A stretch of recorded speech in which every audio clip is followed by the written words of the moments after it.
You saw a little bit in the open. Houston, we had a problem last night in the NBA playoffs. Here we go. James Harden was ready to go last night. Oops. But it was the Utah Jazz who got blown out in game one who were ready to play. Look at Donovan Mitchell casually stepping into a three. Forced to play point in the absence of Ricky Rubio. He had 11 assists, and the Jazz had a 19-point lead in the second quarter.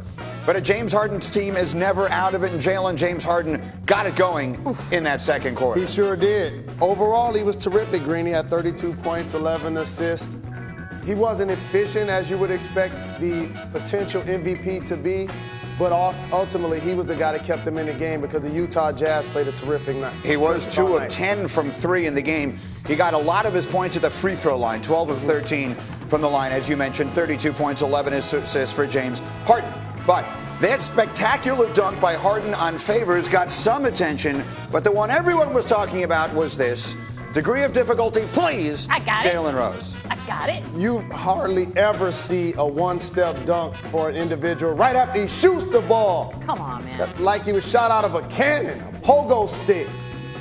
So Mitchell was sensational, but his best moments last night, as I mentioned, were dishing, and most of the time it was to that man. Joe Ingles made 7 threes in this game last night, 6 of 6 on passes from Donovan Mitchell. And in the end, he's pulling away. Dante Exum is pulling away. Ingles finished with 27, and the Jazz win game 2, 116-108, to the dismay of Mike D'Antoni. We can correct everything, and we can correct our energy, and we can correct the necessary focus that we need to have. And, you know, you get lulled into sleep. You think this stuff's easy. It's not easy. It's the NBA. It's semifinals. It's not easy. And we kind of get lulled into it, and we paid for it. Okay, so did they get lulled into sleep? Jalen, in the meeting this morning, you made me very interested because you said to me, I saw a bunch of red flags last night for the team with the best record in the NBA. What were they? A couple of them. You heard Mike D'Antoni alluded to it. He said the team didn't have energy. He said the team didn't have focus. Here's what he didn't say. He only played 6.5 guys. And the Utah Jazz, here's what a half means. Guys that basically play under 20 minutes. Gotcha. And so few of those. when you continue to only play a limited amount of your roster and 8 through 14 know that they're not going to participate, I played for Mike D'Antoni my final season. He's a terrific coach, no doubt about it, no shots at all. But one of his weaknesses, like all coaches, he shortens the lineup during the playoffs. He really shortens his. He really does. And what happens is when 8 through 14 know they're not going to play. By the way, we used to call ourselves the fitness club because we know we weren't going to play. Whether foul trouble, whether matchups, or adjustments, the other team sees like, okay, I can slide in Dante Exum and get him some points. I can slide in Burks and allow him to get going.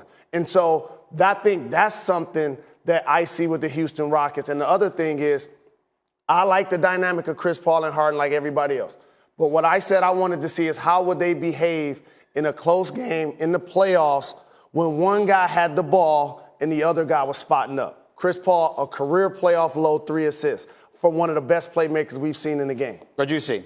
Well, my MVP, Joe Ingles, stepped up last night in a way that I don't think a lot of people saw. I find it interesting that you say that he only plays those guys. Now, is it so much a part of D'Antoni's strategy as a coach that he will not because we've seen coaches across the board so far in these playoffs have to tweak their lineups, and Ty Lue being front and foremost in that regard. But will he change it at all? He will not change it. Mike D'Antoni is an innovator in a lot of ways as it relates to pace and space basketball. But when it comes to his lineups and how many people he plays, he's very inflexible. One other extremely quick thought from me would be that one of the benefits, I see NBA TV ratings and everything are soaring because we only see like 6 or 7 teams every single week on television. But there are really good players on a lot of teams that you never see, and thus you never hear about them. Utah did not have the season they had by accident, and now you're getting to see. They've got a bunch of good players on that team. This thing might be a fight. Let's see Hembo's big number here. 2 items in particular fueled Utah's Game 2 success. First, they shot 72% off passes in the game. They share the ball. They move the ball. You know what they do? They play offense. They actually play offense as opposed to just giving one That's guy the ball crazy. and everyone else standing around. It's a delight to watch. They also locked up Houston's ISO ball. The Rockets don't play offense. They averaged 20% fewer points per chance yesterday on ISOs than they did in the regular season. So they're one apiece. Now let's get up and go. Run you through everything in sports. It's sponsored by Post-it. Ooh. And everyone is talking about that Donovan Mitchell dunk. You need to hear how it sounded in Utah.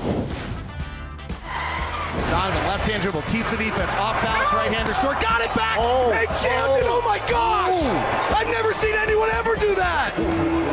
Holy cow! Mitchell would say afterwards, I just happened to be up there, so I figured, why not Bang, go down? bang. I love that. Right over Clint Capella, too. Again, the Oh. degree of difficulty right here is phenomenal. The one step, the size. quickness, the strength. Donovan Mitchell is a special basketball player. Oh, look at that! Yeah! I am shocked by what I see. Went strong to the bucket. He's And an old again, soul. the dunk is spectacular. Playing without Ricky Rubio, he had 11 assists playing point last night in the game. Let's not lose track of the things that actually won them the game. In the Eastern